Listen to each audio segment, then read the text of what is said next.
tape. The do's, the don'ts, and tips and tricks explained. It's in today's video, so come check it out.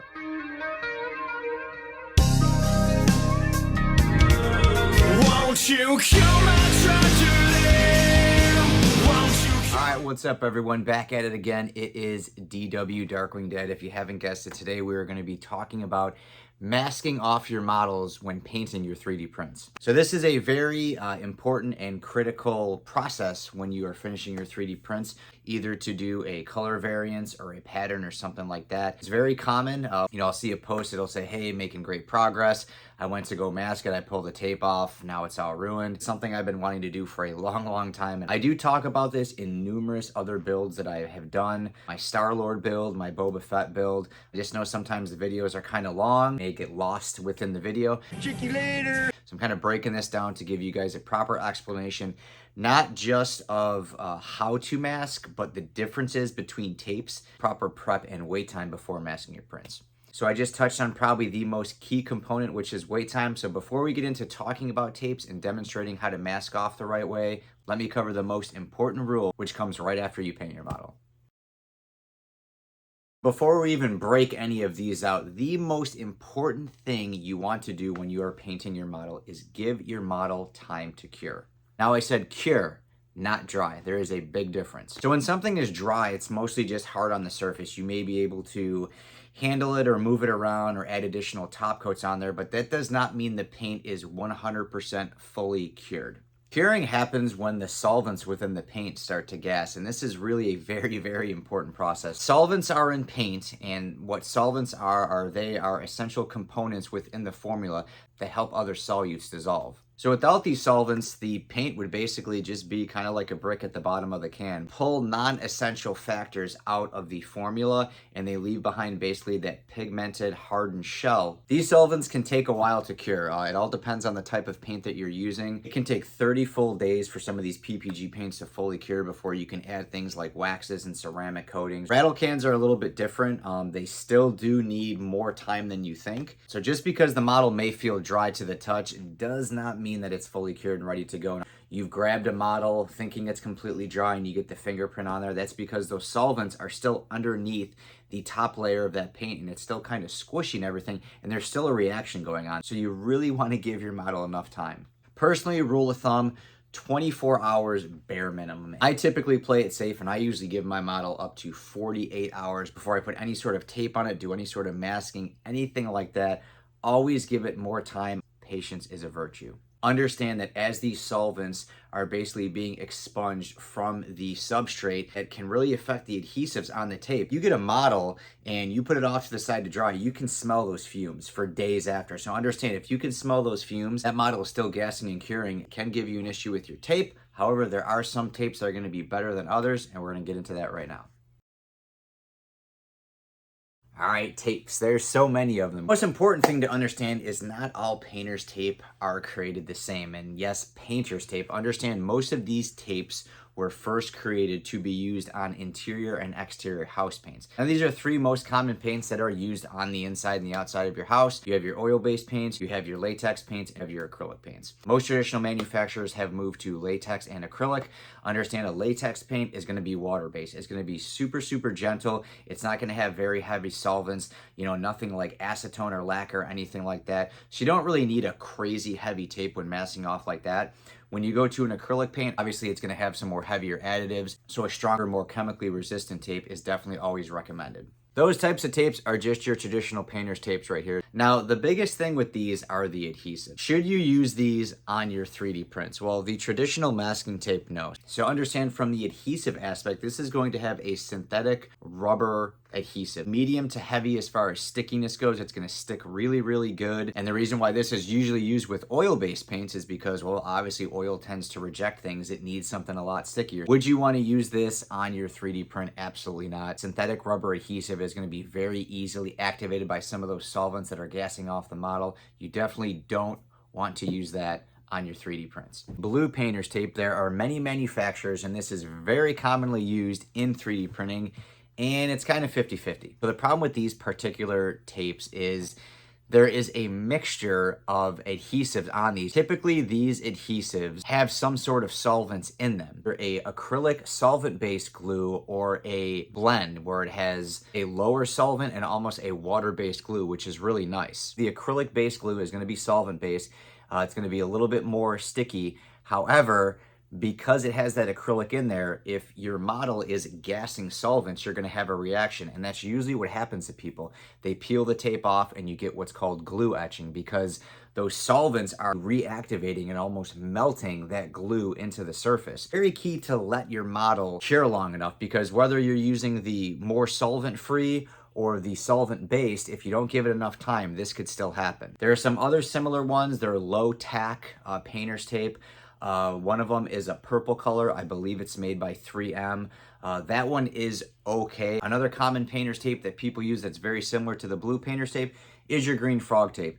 It will have low tack. It is a solvent blend, so it's not going to have as heavy duty of an adhesive. If you give your model enough time to cure, you won't have any issues. However, there are some differences in frog tape. It's very important that I'll talk about in just a minute. What should you use? What's foolproof and why? Well, it's Automotive performance tape. These are all made by 3M, and these are all tapes that you use when basically painting a car, any sort of PPG paint. If you don't know PPG paints, they have really, really heavy solvents. If you guys have ever used a 2K clear, whether it's the one in the rattle can or one where you're actually adding activator and hardener, the fumes on that are absolutely insane.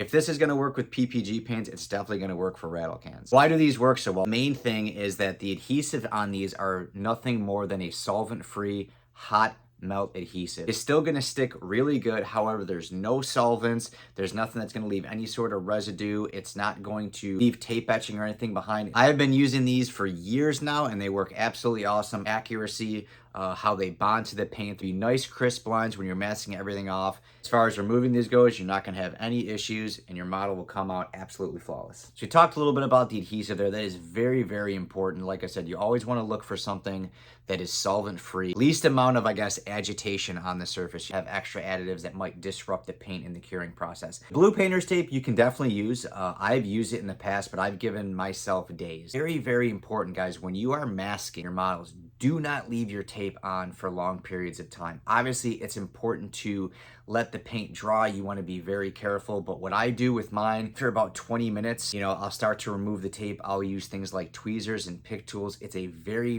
delicate process. There is a reaction going on with that paint on top of that tape. And that brings me to my next part in the importance of tape is the coating that's on the tape. We talked about what's going on under the tape, what's going on top of it. If you look at this tape here, it doesn't really have, much of a shine. Essentially, all it is crepe paper. This is very brittle. You can see how easy it rips, but it's not very heavy duty. So understand when you are masking off your model and you're painting on top of it, you want something that has a coating or a barrier so that paint doesn't leak through. Something like this is designed for something with very low solvents. So even if you were to wait days on end and use a tape like this and you paint on here, some of those solvents could leak through that tape, activate that glue, and you could have a reaction regardless. So that's one main reason why you don't want to use just traditional, masking tape, something like this. It's really not good for the type of paints that we're using when we're doing 3D printing. Now, something like the blue painter's tape, it has a little bit more of a coating. If you kind of rub your fingers over it, you can feel it's got a little bit more smoothness to it per se. A little bit harder to rip, so it does have a little bit more of a coating. You can get away with using these tapes if you really have to. They're not in particular my tape of choice, but they will work. It's a little bit thicker. So these tapes will work. Like I said, they do have a form of a coating on them. Between these two, this one actually feels a lot smoother than this one. But again, you don't want to leave the paint on for hours on end. Those solvents and whatnot can leach through and start to activate that glue. It is a lot of the times what happens with these is one, people don't wait too long enough for the paint to cure. And then two, they're leaving the masking tape on there too long. That paint seeps through, you have a reaction, you got tape etching, and then you have to do the whole process all over again. again. These are our Automotive tapes here. This is a masking performance tape, and this is essentially the same one. It's just a little bit thicker. But trust me when I say these are incredibly smooth, significantly smoother than these tapes here. And the reason for that is because there is a coating on top of this. Basically reject the paint that is still going to stick to the paint, give you great results when masking, but it has a type of shielding on top where it won't let any paint leak through. That is very, very important. To give you a prime example, I told you about that frog tape. Look at how dull this surface is here. And I don't know if you can tell compared to here, but I mean, the frog tape just looks dull. I don't really use frog tape anymore. I have used it in the past on some of my matte and satin paint jobs because those do traditionally have less heavy solvents in them. And it worked okay. Again, I didn't leave it on very long. I probably took it off within 15-20 minutes. Matte and satin paints, they dry and cure a lot faster. I wait 2 days. If I ever am in a pinch and I have to use this stuff, I always wait 2 days. When I paint it on, I try to get the tape off as quick as I possibly can. Something with the Automotive tape on a little bit sooner, 24 to 30 hours, a little bit more play time as far as taking it off because we know that paint is not going to seep through. What I want to do right now is actually show you an up-close POV look of all of the different types of coatings that are on these tapes, protection that they offer, and which ones are ideal candidates to use when painting your 3D prints. All right, so I wanted to give you guys a better view here of the top coating part of these painter's tapes. So potentially if you're shopping for these, like I said, there's manufacturers that have different colors. That paint leaches through. It'll get down. Realistically, it doesn't matter if you've waited 2 days or 20 days. Now, this glue here, if this gets activated with some sort of solvent or something, you could definitely have to redo some steps there. I wanted to start off with what I don't recommend. Sherwin-Williams masking tape. We use this when we paint the inside of our house, but it's just very, very dull. And I'll see if I can give you a sound piece here. There's friction there, you know what I mean? So this is a very permeable tape here, and it'll be very easy for the paints to soak through. And that are water-based, oil-based, things that aren't very heavy, that this will easily reject. So definitely don't want to use this. The more commonly used tapes, which is the blue painter's tape and the frog tape. You can see how much I don't use this. My dog got a hold of this. Probably the most commonly used painter's tape that people use. These are okay as long as you give your paint enough time to cure. I would really recommend 2 days. I've used these. I have waited 2 days. It's perfectly okay. Can you use these? Yes, but there you just want to take a little bit more precaution. You can see that these have a lot more shine to them. A little bit smoother. Hopefully more of a hydrophobic coating there, which is very good. This one's pretty similar. Oh, look at the frog tape though. Like, look at these. Look how dull the frog tape is. Frog tape traditionally is really made for home interior painting. It's similar to this, but the adhesives are completely different. Can you get away with it? Yes, but be very, very careful when using frog tape. I really mean it doesn't have some sort of coating or some sort of shielding. A little bit of bite to it. It's a little bit aggressive. Be very, very, very careful with frog tape. If you can't tell, I don't really use it anymore. I've waited longer with these and had no issue. The frog tape, it was like, yeah, you know, I've had some instances where it was okay. I've had others where it wasn't. The ones that you really want to use, again, are right here. And hopefully you can already see how much shinier these are. Very smooth. I mean, this has almost no, there's almost no friction there. This has such a nice, I don't want to say waxy type of coating to it, but it is incredibly smooth, harder to rip too. You can hear how much thicker that is.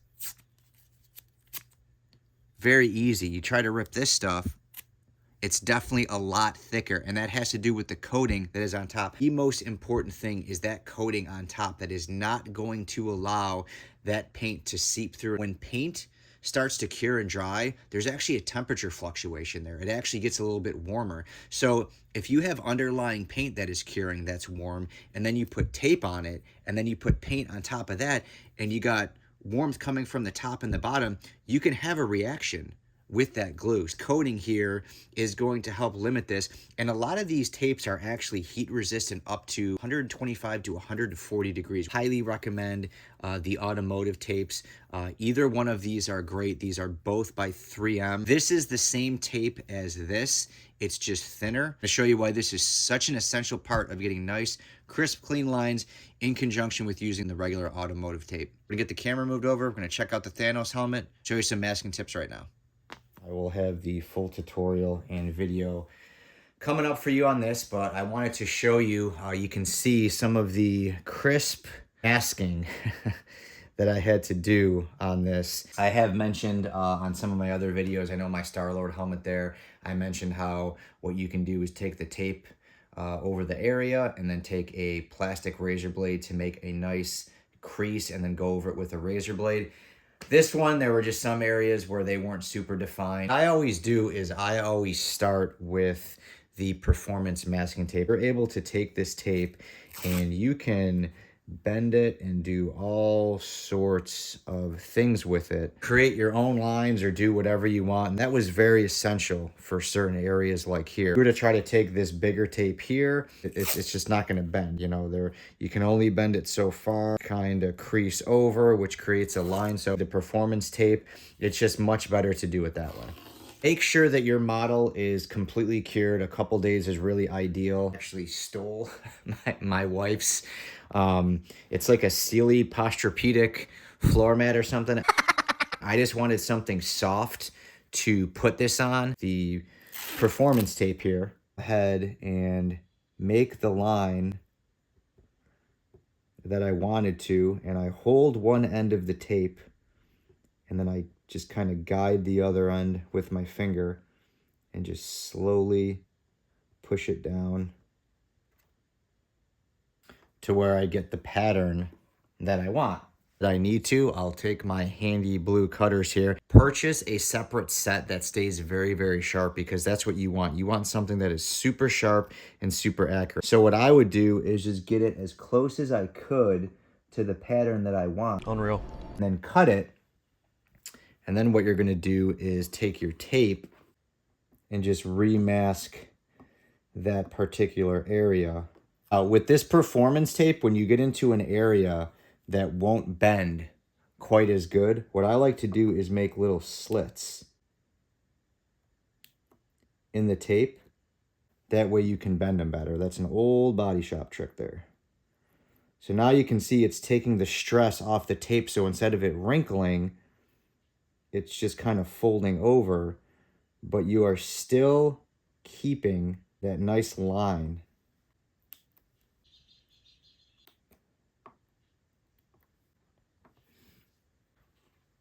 But lift this stuff off where you don't need it. And then just kind of snip it and just form it to the way you would. Same thing here. You would take your bigger tape and then go ahead and tape that off. Always start with your performance tape. You're gonna be able to get, you know, bends and curves and things like that, just so much more accurate. Cool little trick there. If you start to get these little wrinkles and things, you can just put slits in them, and then that way it just gives you more ability to bend the tape a little bit more. So do not feel like you have to tape this entire thing. Utilize what's called craft paper. We masked off little certain areas here and there, but the remainder of the helmet, I just use craft paper. You will go through a ton of tape and waste a lot of money and time without using craft paper. It's a nice tip for you. Nice, clean, accurate masking job. Sometimes there will be issues in here where I had to go through with a little paintbrush and touch little things up here and there. So, you know, moral of the story is, you know, take your time, invest in the right tape, knowing that you're going to have something that will work properly from beginning to end, you know, versus something that may be cheaper. That may work, but you have to take more steps, more time to cure, possibly taking it off quicker. And then if you take it off too quick and the paint's not dry, getting a smudge or something like that. I wanted to give you guys as much information as possible. I get a lot of great comments. I appreciate every single one of them from you guys. And the whole reason for this channel here is to give you the knowledge and the ability to create things just like this. I have used pretty much every tape you can think of. May have to spend more time. However, you put that time in and you'll get great results like this every time. Now that we covered all that, I'm gonna give you guys my final thoughts and wrap this video up. All right, guys, well, that's it. That is a wrap for this video. Very long, overdue video that I was wanting to do for a while. Finally, just forced myself to sit down and do this video. Do it. Hopefully it answered some questions on just masking in general. I know I have seen a lot of issues with it. Every time I go on some of these pages, it's literally the same picture over and over. It really is a big combination of one, just not letting your model cure long enough, and then using the wrong tape. If you rush through and you grab a blue painter's tape and put it on 10 or 12 hours after, guarantee you're gonna have some glue etching. Even if you don't wait long enough and you use that Automotive brand tape, you can still have issues. I thought it was very, very important to explain the adhesives that are on those tapes, and more importantly, the type of coating protectant that is on those tapes. You get, you know, some cheap masking tape that has a very permeable top layer. It'll just soak right through. You can't put a value on time, you know, and some people, they try to rush through, and I get it, you're excited. You want to get your model finished, and it literally sets them like 3 days back because you have to sit there and you have to sand it, and then you have to repaint it, and then you have to wait for it to dry. Real kick in the knackers, bro. You know, make sure you follow everything that I went over. Obviously, using the right tape, giving your model long enough time to dry, all very, very important things to do when you are trying to up your masking game. Hope you guys liked the video, and if you did, please let me know by dropping me a thumbs up. If you have any questions, concerns, or you just want to drop me a what's up, go ahead and leave me a comment in the comment section. You know I will hit you back. I will be sure to leave product links for everything that I use, whether it be tweezers, snippers, the types of tapes, craft paper, all that stuff. That way, if you're trying to get it as clean as possible, go ahead and pick up those products, and if they work for you, let me know. If you're not a subscriber and you enjoy all things 3D printing, DIY, Marvel, me doing crazy things with my hands, You know, you gotta be happy. go ahead and click that subscribe button. This was a little bit longer, but there was just a lot of critical, essential information that I really don't think is out there in reference to 3D printing. I have the part 2 of me painting Thanos, masking it, so there'll be a little bit more tips and tricks, a little bit more talking in there about my whole paint scheme and process. Hope you guys are having an awesome holiday. Make sure to click that subscribe button, click that notification bell, because I got a lot of videos coming for the holidays. But for now, DW out. Later. Free, help me. I need you to help me get this off. Why did you do that to yourself? Let me pull this out. Ah! Ah, okay, thank you.